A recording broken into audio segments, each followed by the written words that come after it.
Hi, this is Brandon Bestian. Today we're going to talk about APODs, the annual property operating data sheets that are generally associated with commercial real estate investments. This is a property that I purchased several years ago. We're going to dive a little bit further into these numbers. So we have up here, we talked in our last video about gross operating income, which is our rental income. In this case, we're at a 32-plex. We had 16 one-bedroom units rented for $380, 16 studio units rented for $337. We had our annual rents.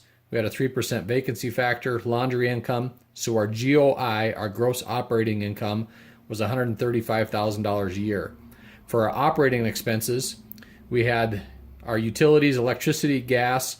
When we looked at this property initially, there was a management fee associated with it.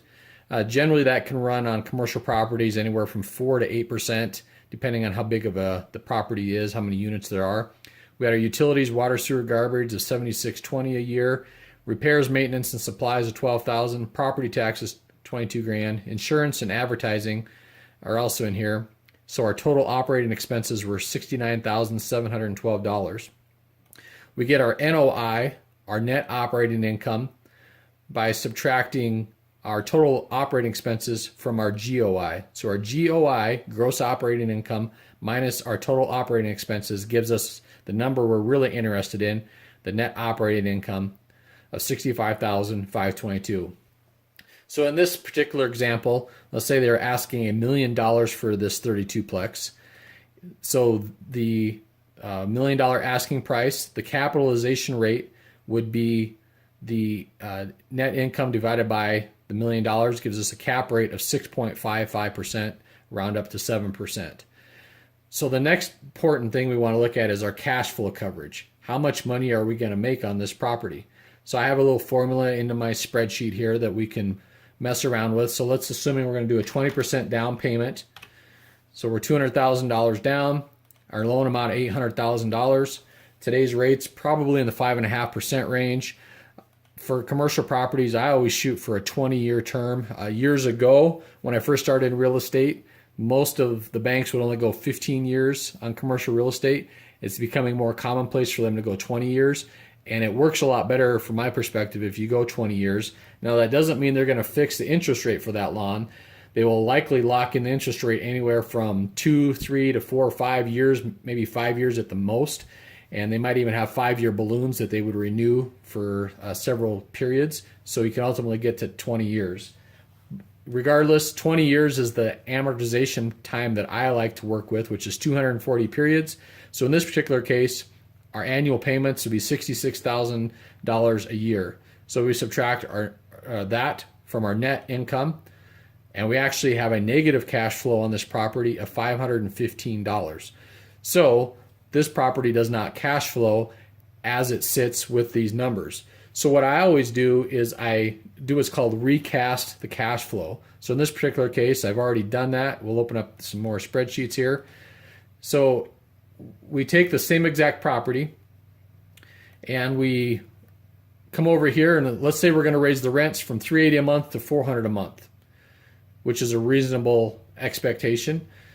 So we raise our rents from $137,000 a year to $145,000 a year gross. We still have our 3% vacancy factor, $1,700 in laundry, and we have $143,000 GOI. Then I come down here on the operating expenses. And part of the reason I do this is when you're looking at an investment, you really need to, there are 3 things you can manipulate to get the return you want. So we know down on the last number we looked at, we were losing $500 a month. Well, we want to get this to where it's cash flow positive, so we're putting money in our pocket every month. So we can look at three different things we can impact. We can impact the purchase price, we can impact the GOI, the gross operating income, or we can lower the expenses. So what we're doing right now is we're looking at the GOI. We're going to try to raise the GOI as much as possible. So in this scenario, we've gone from $135,000 a year to reasonably saying we can go to $143,000 a year. So we've gained $9,000 a year just by raising rents a little bit. Then we're going to come down here on the expenses, and we're going to see, okay, what can we impact? And when I'm looking at a property, I look at every possible thing I can impact. With mobile home parks, one of the first things I always do when I buy parks is I get rid of the garbage collection fees, put those back on the tenant, and I put every possible expense back on the tenant, because those things dramatically affect the operating expenses, which is ultimately affects NOI. So in this particular case, we're going to manage it ourselves. So we're going to get rid of $10,820 a year. So we put a zero in there. We're going to manage this ourselves, save some money. Repairs and maintenance, let's say that they were a little high at $12,000. They're higher in vendors and subs. Let's say we're going to do it all ourselves, and we can cut that in half to $6,000. Insurance, we're going to shop the insurance. So let's say we can get that from $2,600 to $1,800 a year. And advertising, in this day and age, there really isn't a lot you need to spend on advertising for rental properties. With Facebook and Craigslist and some of those free websites, you really don't have to spend much at all. The days of yellow pages and those types of things really, they don't seem to impact getting units rented as much as they used to. So let's say we put $250 in there. So we've lowered our gross operating expenses from $69,000 to $51,000.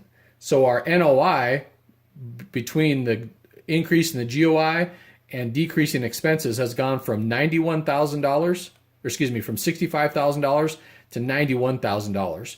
So what we did, just by modifying how we can operate this property, we turned this property from a 6.5% cap rate to a 9% cap rate. That's a significant change. Well, let's see what it does to our cash flow. So down here we have 20% down payment. So we have our payments figured in here. So we went from a negative $515 a year to now we have $25,000 a year positive cash flow. Now there's something else I want to show you. And granted, I'm using a spreadsheet here, which I use all the time. And in fact, I'll make this spreadsheet available to anyone that wants it. It can save you some time when you're figuring things. But one of the tools I use all the time, and I would highly recommend it, it's this here. It's the HP 12C calculator. This calculator, I've owned this for 20 years. This is an invaluable tool when it comes to figuring out your loan payments. They actually have an app now you can download. I think this calculator is probably over $100 to buy this calculator, but you can buy the app for like $5, I think it is. So what this app does, it allows me to figure my loan payments very fast. So what I'm going to do, and you can watch me do it here, I'll put in this particular case, we have an $800,000 loan. So I'll put in my loan amount. We have 5.5% interest. We have 20 years. I hit the payment button, and it tells me that my monthly payments are $5503.10 a month times 12, $66,000 a year. Absolutely an invaluable tool. You want to get one of these or get the app, because you're going to use this all the time. So in this particular case, let's look at where we're at. We have $25,000, almost $26,000 net in our pocket every year after expenses. Let's say that we want to get to where that's at least $35,000. So how do we figure out what we want to pay for that? Well, it's actually very simple. If we want this number here to be $35,000, and we've already done all the modifications we can't raise the rents anymore, we can't cut any more expenses, the only thing left that we can impact is the asking price. So in this particular case, let's say that our target is $35,000. That's where we want to be. That's the number we have to be. So we simply would subtract those two numbers. So we have $25,863 from $35,000. So we need to add $9,137 a year to the income, which means the only place we can impact that is by reducing how much we're paying on loans. So let's divide that by 12. So that's $761.42 a month that we need to increase our net. So where we're going to do that by is decreasing our monthly payment by $761.42. So I'll take $761.42 from my $5503.10. So I want my payment now needs to be $4741.68. That's the payment I'm shooting for. So what I'm going to do to get my $4741.68 a month, this is my HP 12C again. I had my last payment of $5503.10. I'm now going to put in the new one of $4741.68 is my new payment. I'm going to hit my present value button. It's going to tell me my new loan amount needs to be basically $690,000. So what that tells me, instead of $800,000, I need to be at $690,000. So I need to reduce the purchase price on this property by $110,000. So I need to pay them no more than $890,000. So what I put in here is my new number, $890,000. And as you can see, I still have my 20% down payment, and my net is it's close to where I'm at, so we can mess around with this a little bit. Let's say we want to be $875,000. Or excuse me, $875,000 for the purchase price. It's getting me closer to my net operating income of $35,000. So this is how you mess around with the numbers to change either the gross operating income, the rents, increase those as much as you can, lower the operating expenses to be as low as you can, and as soon as you're done with that, you're going to have to offer them less than what they're asking. And again, I could not recommend any more that you get the HP12C app on your phone. So on the fly, you can figure out what's the most you can pay for these properties to make them cash flow. One other thing I want to show you is what the difference in interest rate will make on your deal. So for example, I said the going rate's probably around 5.5%.